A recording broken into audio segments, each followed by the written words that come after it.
નમસ્તે મિત્રો, સ્વાગત છે તમારું મારા આજના નવા વિડીયોમાં। તો મિત્રો, આજે આપણે બનાવીશું મસાલેદાર દહીં ભીંડી। એના માટે મેં 700 ગ્રામ જેટલા ભીંડા લીધા છે અને એને સારી રીતે ધોઈ કોરા કરી અને એને આ રીતે કટ મારી અને લઈ લીધા છે। એક મોટો ભીંડો હોય તો એના 2-3 ટુકડા કર્યા છે અને નાનો હોય તો 2 ટુકડા। આ રીતે આપણે સુધારીને આને એક બાજુ મૂકી દઈશું। ભીંડાની ઉપર આપણે મસાલો એના ઉપર સ્પ્રિંકલ કરવા માટે એક મસાલો પહેલાં તો તૈયાર કરી દઈશું। ગેસ ઉપર એક નોનસ્ટિક મૂકી દઈશું। એમાં આપણે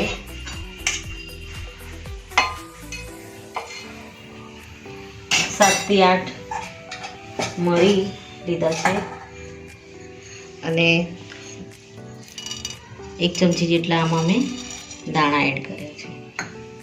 આખા દાણા લઈશું આપણે। ત્યારબાદ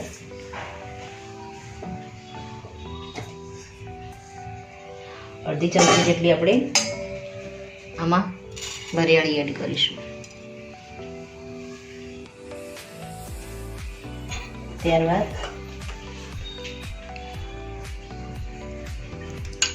બરાબર આ શેકાય।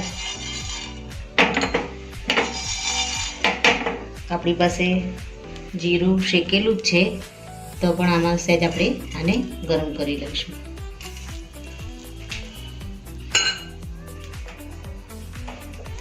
હવે આમાં મસાલાની સુગંધ આવવા લાગી છે। હવે આમાં આપણે થોડી કસૂરી મેથી એડ કરીશું। એને પણ આપણે ગરમ કરી લઈશું। આ રીતે મસાલો આપણો શેકાઈ ગયો છે। હવે આપણે ગેસને બંધ કરી દઈશું અને આ રીતે હલાવી અને એમાં આપણે થોડા તલ એડ કરી દઈશું। આપણો મસાલો અને આ પેન ગરમ જ છે એટલે તલ આની અંદર સારી રીતે શેકાઈ જશે। હવે આ મસાલાને આપણે એક વાસણમાં લઈ અને આપણે ખોરણીમાં એને ક્રશ કરી લઈશું। આપણો મસાલો બરાબર શેકાઈ ગયો છે। આને આપણે ક્રશ કરી અને સાઈડમાં આપણે મૂકી દઈશું। તો મિત્રો, આપણો મસાલો ક્રશ થઈ ગયો છે। હવે અહીંયા મેં 1 વાટકી દહીં લીધું છે। એની અંદર આપણે બીજા મસાલા કરીશું। તો સૌપ્રથમ મેં બાઇન્ડિંગ માટે અડધી ચમચી જેટલું ચણાનો લોટ એકદમ ઓછો જ લેવાનો છે, કારણ કે આપણે દહીંને ફ્રાય કરીએ તો પછી દહીં ફાટી ના જાય। એના માટે આપણે ચણાનો લોટ લઈશું। એકલી દહીં જો આપણે ઉપયોગ કરીશું તો એ ગરમ થાય એટલે પછી ફાટી જાય છે। એના માટે થઈને મેં થોડું ચણાનો લોટ એડ કર્યો છે। અહીંયા મેં તીખું મરચું લીધું છે અડધી ચમચી,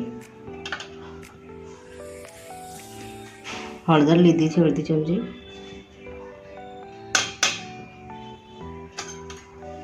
અને આમાં થોડું મીઠું એડ કરીશું આપણે। ત્યારબાદ થોડા લીલા ધાણા એડ કરીશું। હવે આને આપણે બરાબર મિક્સ કરી દઈશું। આ રીતે મિક્સ કરેલું હશે એકદમ પ્રોપર તો આપણે જ્યારે તેલમાં આને ફ્રાય કરીશું તો એ ફાટશે નહીં અને પાણી છોડશે નહીં। આ રીતે અને આમાં આપણે થોડો બેસનનો ઉપયોગ કર્યો છે એટલે થોડું ગાઢું થશે આપણું મિશ્રણ। મિત્રો, આ રીતે મિક્સ કરીને આને આપણે સાઈડમાં મૂકી દઈશું। હવે આપણે ભીંડાને ફ્રાય કરી લઈશું। તો મિત્રો, હવે આપણે ભીંડામાં આપણે થોડો મસાલો કરી દઈશું આની ઉપર। તો સૌપ્રથમ આમાં મીઠું એડ કરીશું,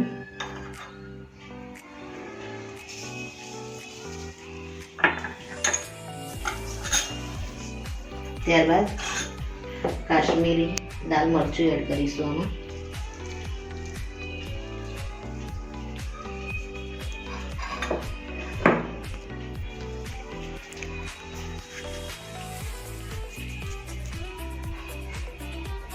ત્યારબાદ થોડી ચપટી હળદર નાખીશું અને ઉપરથી આપણે થોડું તેલ એડ કરી દઈશું.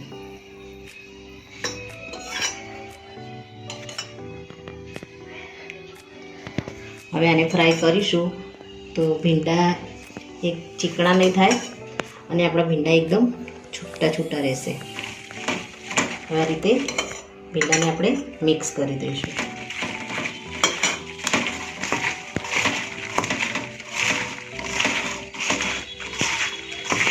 બધો મસાલો આપણા ભીંડા ઉપર તેલ અને મસાલો સારી રીતે લાગી જાય પછી આને આપણે ઓછા તેલમાં જ શેકી લઈશું, જેથી કરીને આની જે ચીકણાશ હોય એકદમ જતી રહે અને આપણા ભીંડા એકદમ છૂટા છૂટા પડી જાય.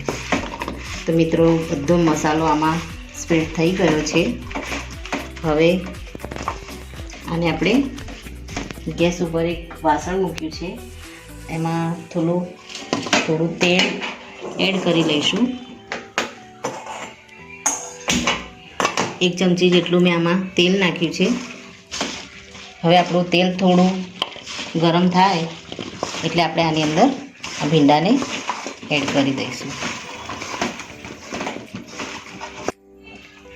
મિત્રો આપણું તેલ ગરમ થઈ ગયું છે. હવે આપણે ભીંડાને આમાં એડ કરીશું. ગેસને આપણે મીડિયમ કરી દઈશું. કઢાઈમાં મેં ચારે બાજુ ફરતે તેલ નાખ્યું છે એટલે આપણા ભીંડા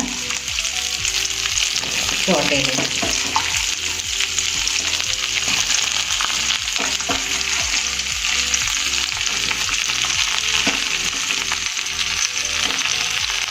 પ્રોપર આપણા બધા ભીંડાના તેલ અને મસાલો ચોંટી ગયા છે એટલે ભીંડા સારી રીતે આપણે ફ્રાય કરી દઈશું.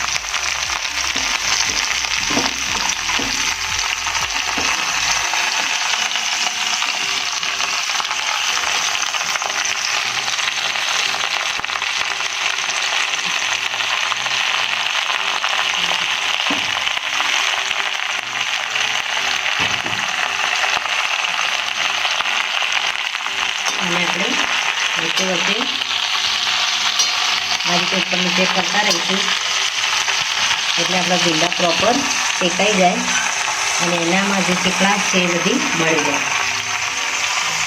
આ રીતે આપણે મીડિયમ ગેસ ઉપર જ આપણે થોડી વાર લાગશે પણ એકદમ આની ચીકણાશ જે છે એ થોડી એકદમ જતી રહેશે અને આપણા ભીંડા એકદમ છૂટા પડી જશે.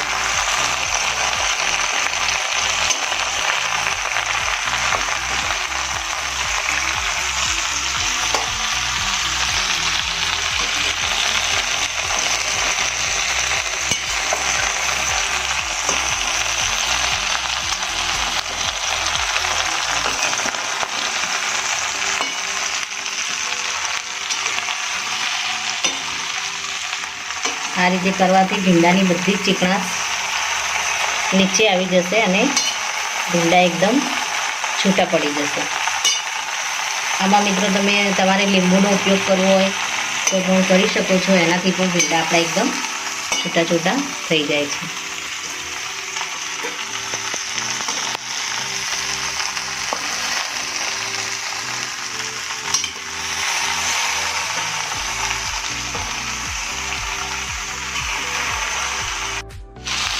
મિત્રો આપણા ભીંડાની બધી ચીકણાશ છે એકદમ આ ચારે બાજુ આવી રીતે આવી ગઈ છે. હવે આમાં આપણે લીલી ડુંગળી મેં કટિંગ કરીને રાખી છે, 1 ડુંગળી અને ટામેટાં એને આપણે આમાં એડ કરી દઈશું.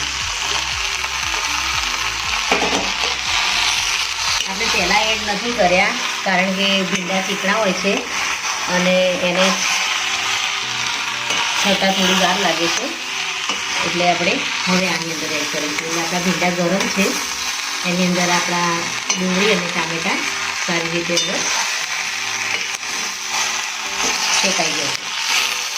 થોડી વાર માટે આ રીતે એને થવા દઈશું. આપણા ભીંડા એકદમ છૂટા પડી ગયા છે.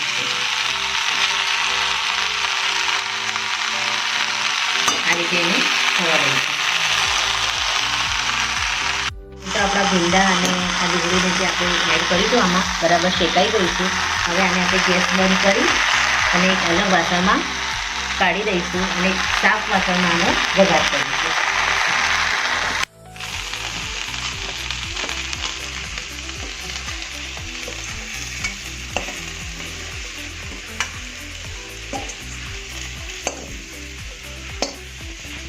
તો આપણા ભીંડા એકદમ છૂટા છૂટા થઈ ગયા છે.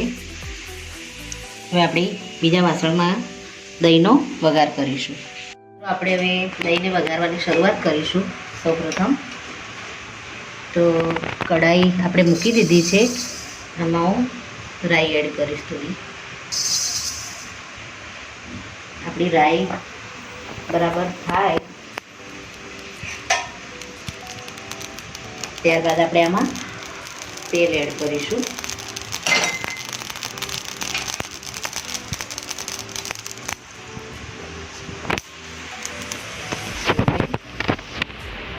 બે ચમચી તેલ એડ કરીશું.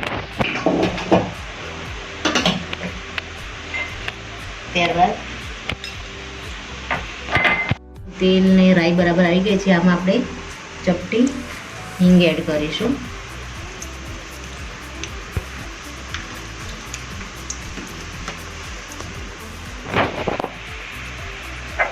ત્યારબાદ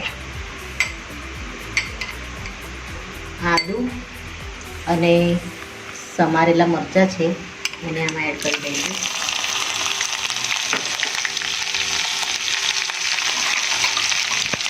ત્યારબાદ ઝીણું સમારેલું લસણ છે એને આમાં એડ કરી દઈશું. ગેસને આપણે ધીમો રાખીશું અત્યારે. ત્યારબાદ મીઠું એડ કરીશું થોડું.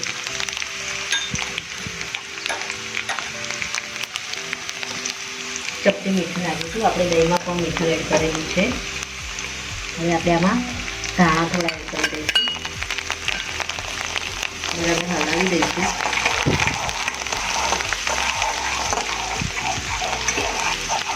આપણા મસાલા બરાબર શેકાય આમાં આપણે દહીં જે મિક્સ કરીને રાખ્યું છે એને આમાં એડ કરી દઈશું.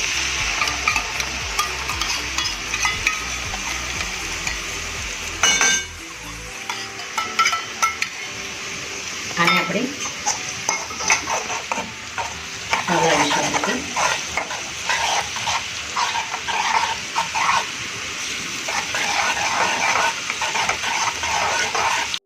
મિત્રો આને આપણે 2-5 મિનિટ માટે કન્ટિન્યુ હલાવીશું. એટલે આપણું દહીં અને મસાલા એ તેલમાં એકદમ સરસ ફ્રાય થઈ જાય.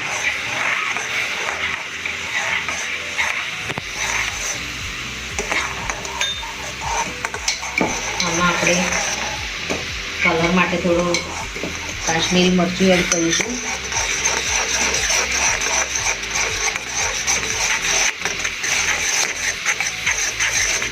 આપણા મસાલા અને દહીં સરસ થઈ ગયા છે. હવે આને આપણે આની અંદર ભીંડા એડ કરી દઈશું.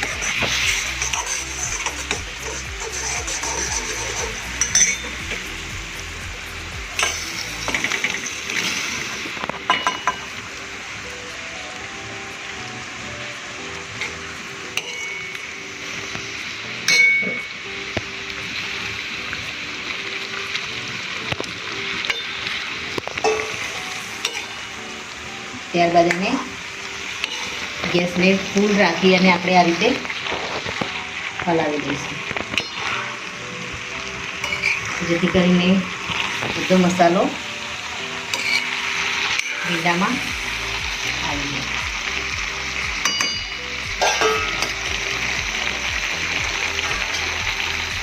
બે મિનિટ માટે આપણે ખાલી આને કૂક થવા દઈશું, પછી ગેસને બંધ કરી દઈશું.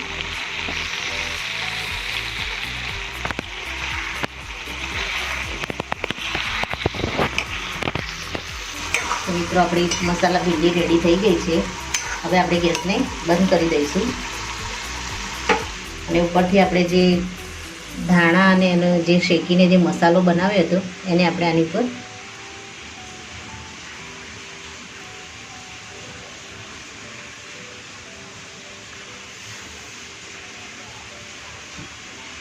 એડ કરી દઈશું.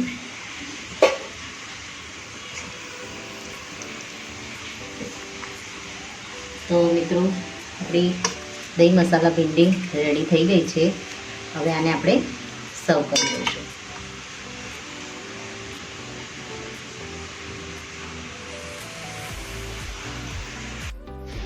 તો મિત્રો રેડી છે આપણી મસાલા દહીં ભીંડી. તો મિત્રો આપણો આ વિડીયો અહીં પૂરો થાય છે. જો તમને મારો આ વિડીયો ગમ્યો હોય તો લાઈક કરજો, શેર કરજો અને મારી ચેનલ દેશી સ્પૂનને સબસ્ક્રાઈબ જરૂરથી કરજો અને કમેન્ટમાં જરૂરથી લખજો કે મારી આ દહીં ભીંડીની રેસીપી તમને કેવી લાગી. થેન્ક યુ મિત્રો.